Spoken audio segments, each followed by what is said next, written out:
Hello, everyone, and welcome back to our third episode of this fall's Roundtable series. I am Nancy, the entertainment editor for the Equinox. With the presidential election being close to a month away, we are dedicating this episode to helping educate you about the voting process. Joining us for this very special edition Roundtable episode, we have Johnathan Miller, who is our political correspondent for this semester. We welcome you, Johnathan, and we thank you for being here with us today. Now, things will be looking a tad bit different this year, only because we are still dealing with the pandemic and there are still safety concerns. For some, this might be the first time voting in a presidential election. But regardless of your voter status, we hope that this special edition roundtable can better aid you with some of the challenges that we are facing today as a nation. We want to start this roundtable episode off with a brief overview of our two political candidates for the 2020 election, Joe Biden and our current president, Donald Trump. Biden will be our Democratic nominee this year, who will be going up against Donald Trump. I'm going to go ahead and turn this over to our lovely sports editor, Anthony Cavino, who will tell us more about our candidates and their political experience.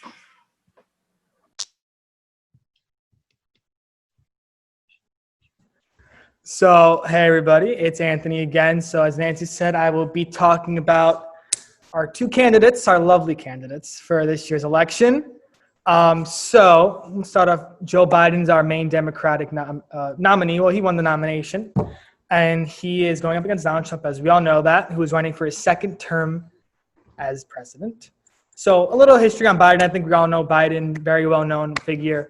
He was the former vice president of the United States from 2009 to 2017. And just a little info, Trump has been president since 2016. But yeah, so 2017, when the term ended, then Trump came in. So that's how it went. Biden also served as the United States Senator for Delaware from 1973 to 2009. 2009 is where obviously he came in office as vice president, and that's when his term ended as senator before he became vice president. So Biden now is running for president against Trump and hopes that he can go back to the White House.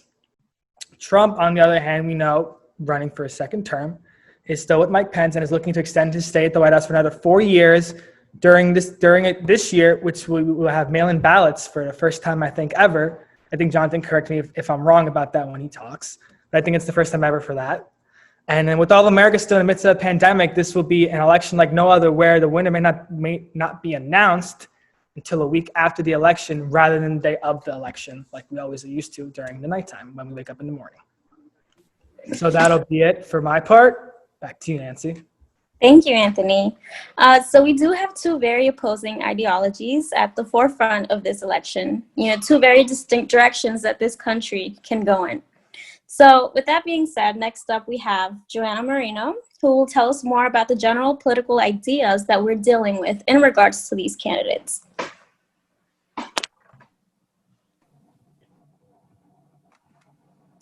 Thank you, Nancy. I'm Joanna Marino, news editor for the Equinox. With midterms going on, it's difficult to stay on top of politics as a college student. Well, the Equinox has you covered. We compiled a brief overview of both Trump and Biden's policies they want to enact in office if elected. We organized the policies based on some of the most pressing issues in today's politics: coronavirus response, criminal justice, immigration, education, and LGBTQ rights. For the coronavirus response, Trump stated that his administration has already provided free coronavirus tests, but the national testing strategy leaves much of the responsibility to the states themselves. Biden stated that he will adopt nationwide testing and contact tracing, provided through federal funding. While Trump voiced his dissatisfaction with the World Health Organization, Biden stated that he would reverse the withdrawal in his first days in office. The U.S. criminal justice system has been a hot topic recently, especially with the ongoing BLM protests. Both candidates don't agree with defunding the police.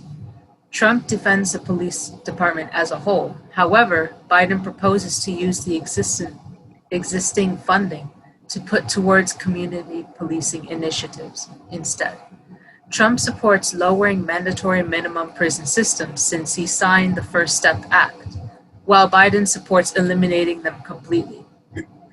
as well as reforming qualified immunity, which protects police officers from prosecution. Trump supports the federal use of private prisons, while Biden wants to end this practice and encourage state governments to stop as well. For immigration, Biden stated that he will be dedicated to a 100-day moratorium at the start of his administration, where there will be a pause of detaining immigrants and enforcement efforts will be directed instead to those who pose a threat to national security. Where Trump doesn't agree with the moratorium but supports the US-Mexico border wall, Biden stated that he will use the wall's funds instead to improve screening procedures at ports of entry. Both candidates, however, support the increasing number of highly skilled immigrant workers, but in different ways. Trump paused visas for this population in 2020 due to job losses in the pandemic. Biden stated that he will reform the temporary visa system to eliminate existing limits of employment-based visas per country. Now, the two candidates' policies really divide on the topic of education. Trump does not support making public colleges tuition-free, while Biden does for families making less than $125K a year.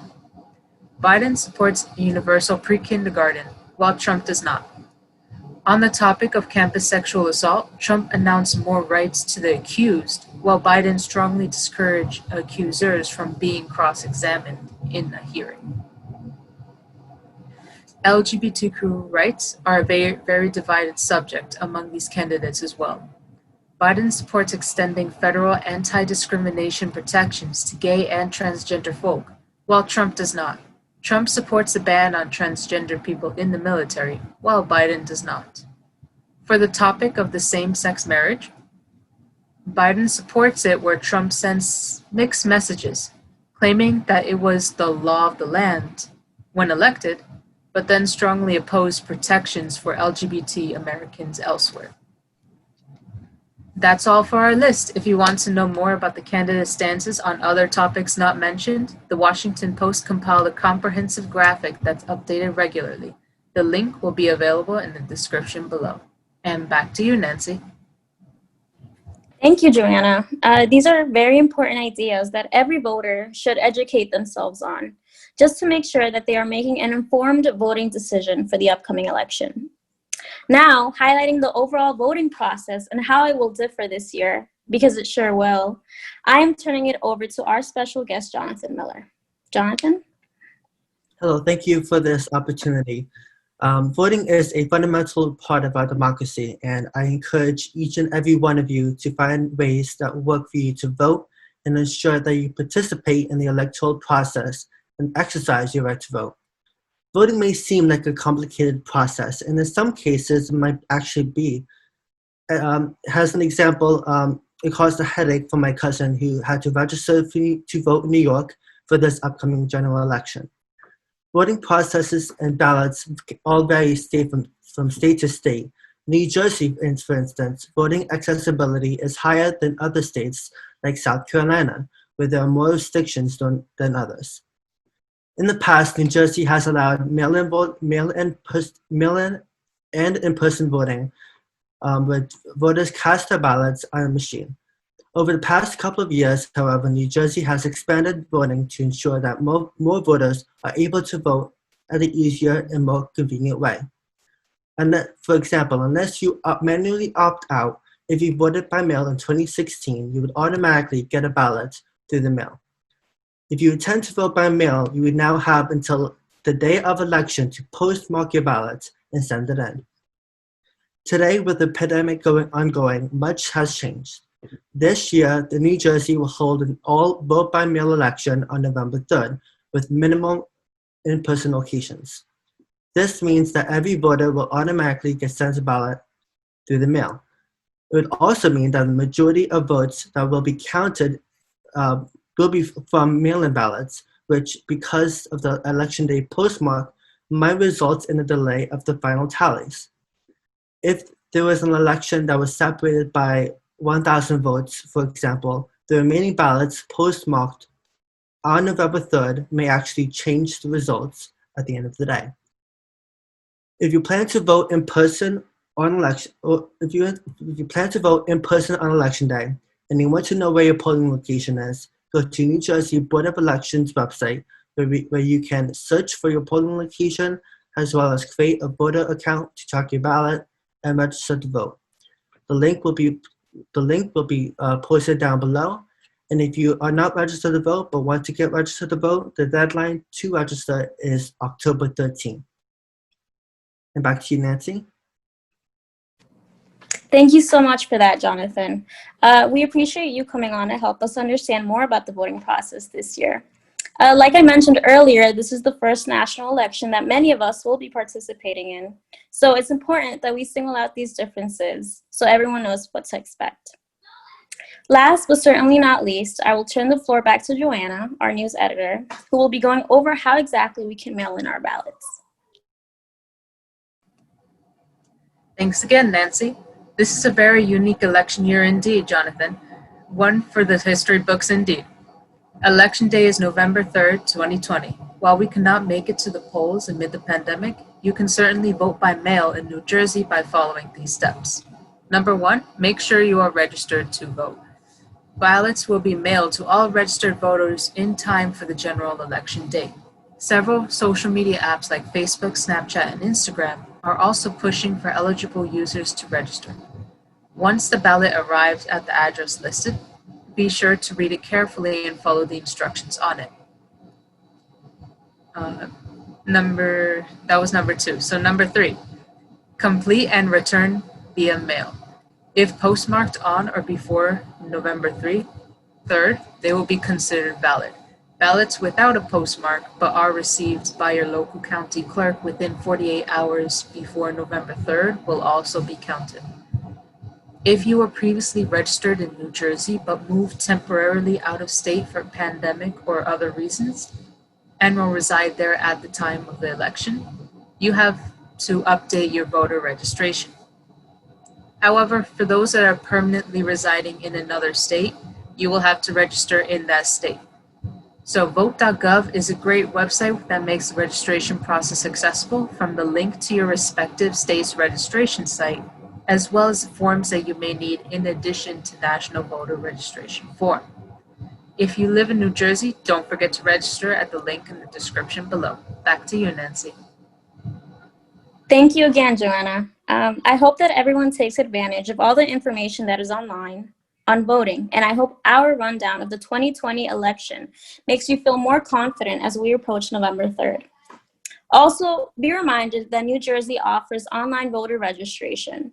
In fact, you can register by mail to vote in New Jersey by printing a voter registration form, filling it out, and mailing it to your local election office. You can also register to vote in person if you prefer. As Johnathan mentioned, the last day to register to vote is October 13th, whereas the last day to actually vote and submit your ballot is November 3rd by close of polls. Stay safe, stay informed, do your research, and don't forget to follow us on our social media accounts, which will all be linked down below in the description box. We'll see you next time. Bye, everyone.